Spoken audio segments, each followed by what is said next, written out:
ಆತ್ಮೀಯ H16 ನ್ಯೂಸದ ವೀಕ್ಷಕರೇ, ನಾನು ನಿಮ್ಮ YMI ಅಥವಾ ಮಲ್ಲಪ್ಪ ಜೋತಾವ್.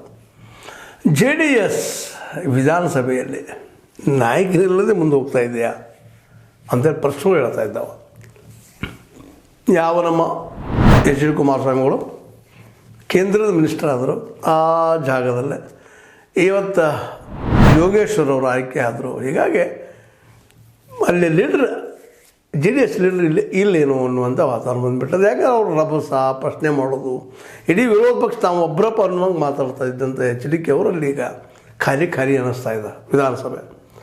ಅದರಲ್ಲೂ CB ಸುರೇಶ್ ಬಾಬು ಅವ್ರನ್ನ ಮಾಡಿದರು ಸಹಿತ ಅವರು ಅಷ್ಟೊಂದು ಉತ್ಸಾಹದಿಂದ ಈ ಒಂದು ಆಡಳಿತಾರೂಢ ಪಕ್ಷದ ತಪ್ಪುಗಳನ್ನ ಹೊರಹಾಕುವಂಥ ಒಂದು ವ್ಯಕ್ತಿತ್ವವನ್ನು ಪಡೆದಿಲ್ಲ ಅನ್ನುವಂಥ ಮಾತು. ಹೀಗಾಗಿ ರೇವಣ್ಣವರು ಅಂತ ಮಾತುಗಾರರಲ್ಲ, ರೇವಣ್ಣವರು ಆ ಮಾತು ಮಾತಾಡ್ತಾ ಇಲ್ಲ. ಏನು ನಡೀತಾ ಇದೆ, ಅದರಲ್ಲೂ ಆಡಳಿತಾರೂಢದ ಪಕ್ಷದ ಮೇಲೆ ದಾಳಿ ಮಾಡುವಂಥದ್ದು ಅಲ್ಲಿ ನಾವು ಕಾಣಿಲ್ಲ. ರೇವಣ್ಣವರು ಸಪ್ಪಗಾಗಿಬಿಟ್ಟಿದ್ದಾರೆ. ಅವ್ರ ಮೇಲೆ, ಅವ್ರ ಮಗನ ಮೇಲೆ, ರೇವಣ್ಣನ ಮೇಲೆ ಮತ್ತು ರೇವಣ್ಣ ಮಗನ ಮೇಲೆ ಆರೋಪಗಳು ಬಂದಿದ್ದರು. ಹಾಗೆ ಅವರು ಸಹಿತ ಅಷ್ಟು ಜೋರಾಗಿ ವಿಧಾನಸಭೆಯಲ್ಲಿ ಮಾತಾಡ್ತಾ ಇಲ್ಲ. ಹೀಗಾಗಿ ಒಂದು ಇಲ್ಲಿ ಏನಪ್ಪ ಅಂದ್ರೆ ಇವರು ಆಡಳಿತಾರೂಢ ಪಕ್ಷ ಕಾಂಗ್ರೆಸ್ ಆದರೆ ವಿರೋಧ ಪಕ್ಷ BJP ಅಷ್ಟಪ್ಪ ಅನ್ನುವಂಥ ವಾತಾವರಣ ಅದ. ಇನ್ನಷ್ಟು ಕೆಲವು ಜನ ಮಾತಾಡ್ತಾ ಇದ್ದಾರೆ, ಇಲ್ಲ JDSನಲ್ಲಿ ಇನ್ನೂ 3-4 ಜನ 5-6 ಜನ ಕಾಂಗ್ರೆಸ್ ಜಿಗಿದು ಹೊರಟಿದ್ದಾರೆ ಅನ್ನುವಂಥ ಮಾತನ್ನು. ಹೀಗಾಗಿ ಕರ್ನಾಟಕದಲ್ಲಿ ವಿಧಾನಸಭೆಯಲ್ಲಿ ವೀಕ್ ಆಗಿಬಿಡ್ತಾ JDS, ನಮ್ಮ ದೇವೇಗೌಡರ ಪಾರ್ಟಿ ಅಂತೇಳಿ ಮಾತುಗಳು ಜೋರು ನಡೀತಾ ಇದ್ದಾವೆ. ಯಾಕಂದರೆ ಇನ್ನೊಂದು ಕಡೆ ಜಿ ಟಿ ದೇವೇಗೌಡರು ಅವರು ಒಂದಿಷ್ಟು ಮಾತಾಡ್ತಾಯಿದ್ರು, ಒಂದಿಷ್ಟು ಆವಾಜ್ ಅವ್ರದ್ದು ಜೋರಿತ್ತು, ಚೆನ್ನಾಗಿತ್ತು. ಈಗ JDS ಒಂದಿಷ್ಟು ಜೀವದಂತಿದ್ದು ಅವರು ಇತ್ತೀಚೆಗೆ ಯಾಕೋ ಮಾತಾಡ್ತಾ ಇಲ್ಲ.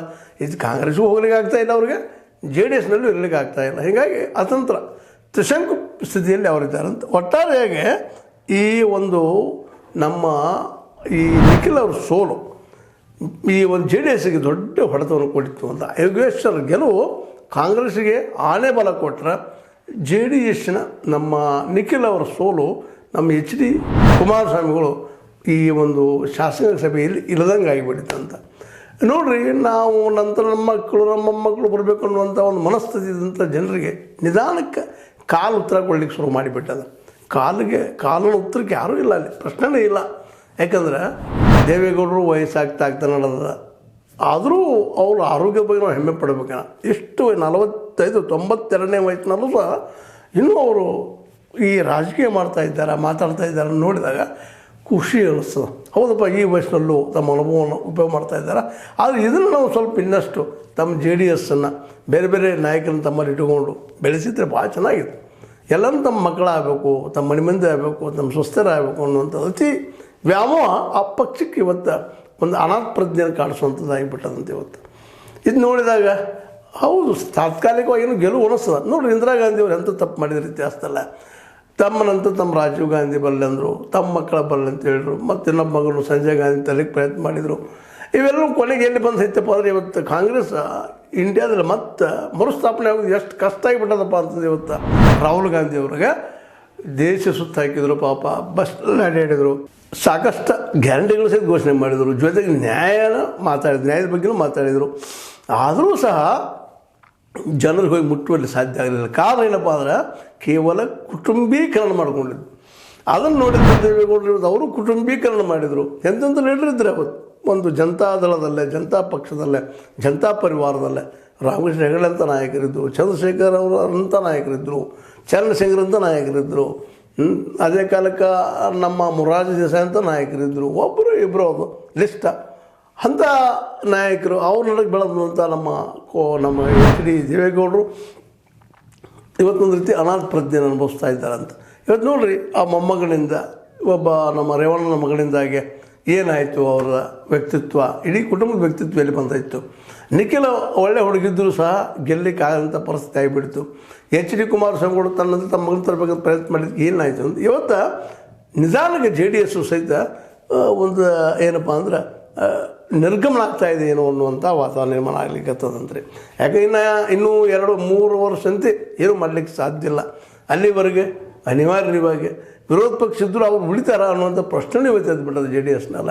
ಮತ್ತು BJP ಅಂತ ಯಾವಾಗಲೂ ಯಾವ ಕಾಲಕ್ಕೂ ಪ್ರಾದೇಶಿಕ ಪಕ್ಷಗಳನ್ನು ಬೆಳೆಸುವ ಸ್ಥಿತಿಯಲ್ಲಿ ಇಲ್ಲದು. ಆದರೆ ಅವ್ರಿಗೂ ಅನಿವಾರ್ಯ ಇದೆ. ಇವತ್ತು ಅದಕ್ಕಾಗಿ ಅವರು ಏನೋ ಹೊಂದಾಣೆ ಮಾಡ್ಕೊಂಡು ಹೊರಟಿದ್ದಾರೆ.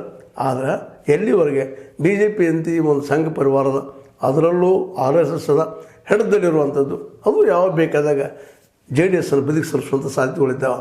ಮತ್ತು ಈ ಎಲ್ಲ ಒಂದು ಕಾಂಗ್ರೆಸ್ ಅಂತ ಸಹಜವಾಗಿ ಇಂದಿಲ್ಲ ನಾಳೆ ಬೆಳಿತೀನಿ ಅನ್ನೋಂಥ ಭರವಸೆಯನ್ನು ಮೂಡಿಸ್ಲಿಕ್ಕತ್ತದ. ರಾಹುಲ್ ಗಾಂಧಿ ಅವರು ಜನರೊಳಗೆ ಹೋಗ್ತಾ ಇದ್ದಾರೆ, ಭೇಟಿ ಆಗ್ತಾ ಇದ್ದಾರೆ, ಅವ್ರ ಸಮಸ್ಯೆ ಕೇಳ್ತಾ ಇದ್ದಾರೆ.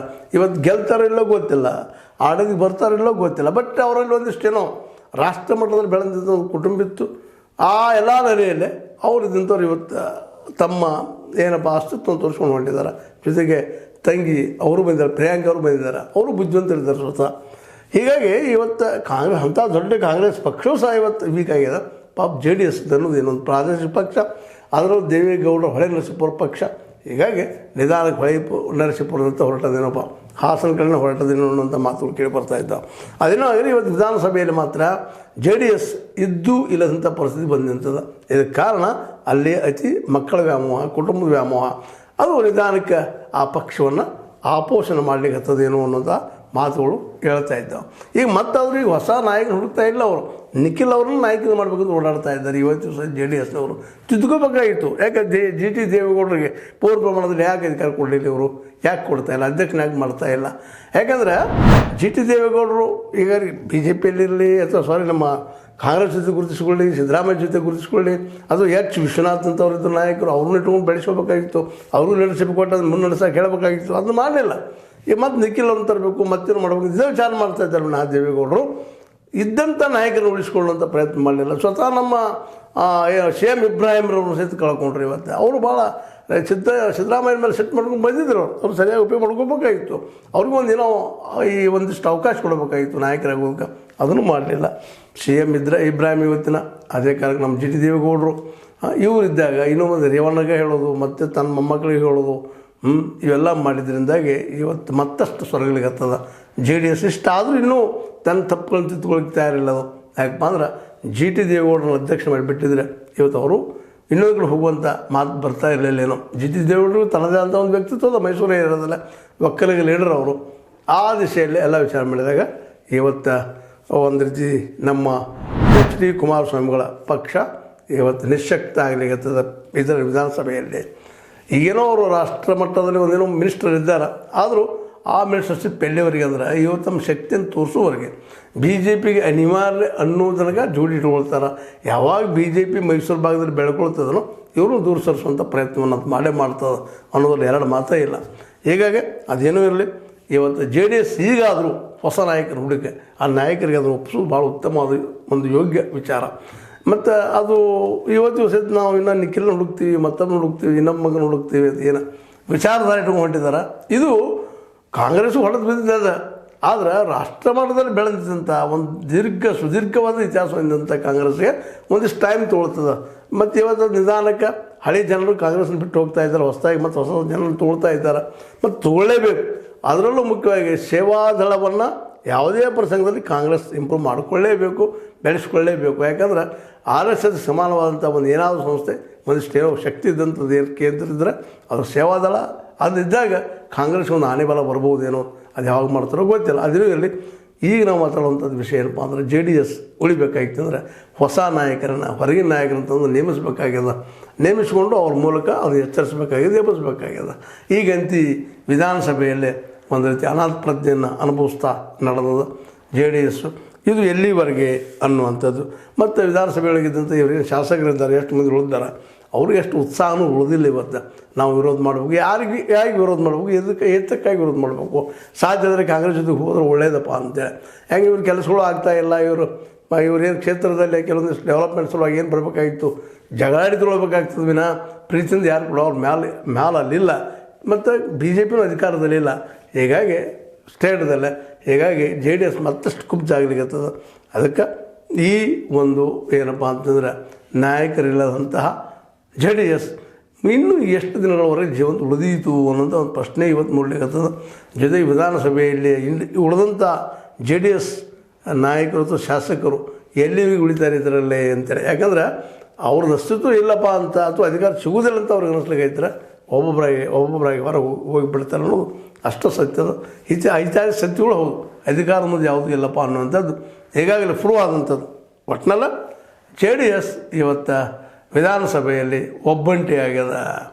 BJP ಜೊತೆಗೆ ಹೇಳ್ತಾನೆ ಇದ್ದರೂ ಸಹ BJP ತಾನು ಬೆಳೆದು ನೋಡ್ತದೆ ವಿನಃ ಇನ್ನೊಂದು ಜೊತೆಗಾರ ಮಿತ್ರ ಪಕ್ಷದಲ್ಲಿ ವಿರೋಧ ಪಕ್ಷದಲ್ಲಿ ಅವ್ರನ್ನು ಬೆಳೆದು ಲಕ್ಷ್ಯ ಕೊಡೋದಿಲ್ಲ ಅನ್ನೋದು ನಾವು ಇತಿಹಾಸ ನೋಡ್ತಾ ಇದ್ದೀವಿ. ಆ ನೆಲೆಯಲ್ಲೇ JDS ಎಷ್ಟು ದಿನಗಳವರೆಗೆ ಅಥವಾ ಹೊಸ ನಾಯಕನನ್ನು ಹೊರಗಿನ ನಾಯಕನನ್ನು ಅದು ಹುಡುಕ್ತಾ ಇದೆಯಾ, ಹುಡುಕ್ಲೇಬೇಕಂತ ಅನಿವಾರ್ಯತೆ ಇದೆ ಅಂದಾಗ ಮಾತ್ರ ಏನಾದರೂ ಆದಿತ್ತು ಅಂತ ಒಂದು ಲೆಕ್ಕ. ಏನಾಗ್ತದೆ ಆಗಲಿ ನೋಡೋಣ ನಾವು ಅಂತ ಹೇಳ್ತಾ, ಇದು ಇವತ್ತಿನ JDS ಸ್ಥಿತಿ. JDSಗೆ ಈ ಸ್ಥಿತಿಗೆ ಸ್ವತಃ JDSದ ಕುಟುಂಬ ನಾಯಕರ ಕಾರಣ ಅನ್ನೋದು ಈಗ ನಾಡಿನ ತುಂಬ ಎಲ್ಲರೂ ಮಾತಾಡಿಕೊಳ್ತಾ ಇದ್ದಾರೆ. ಇದಕ್ಕೆ ಉತ್ತರವನ್ನು ಸ್ವತಃ ದೇವೇಗೌಡರು, HD ಕುಮಾರಸ್ವಾಮಿಗಳು ಹುಡುಕಬೇಕಾಗಿದೆ ಅಂತ ಹೇಳ್ತಾ, ಇದು ಲೈಕ್ ಮಾಡಿ, ಶೇರ್ ಮಾಡಿರಿ, ಕಮೆಂಟ್ ಮಾಡಿರಿ, ಜೊತೆಗೆ ಇದನ್ನು ಸಬ್ಸ್ಕ್ರೈಬ್ ಆಗೋದು ನಿಲ್ಲಿಸ್ಲಿಕ್ಕೆ ಹೋಗಬಾರ್ದು ಅಂತ ಹೇಳ್ತಾ, H16 ನ್ಯೂಸ್ ಇದು ಸತ್ಯದ ಕೈಗಳಲ್ಲಿ ವಂದನೆಗಳು.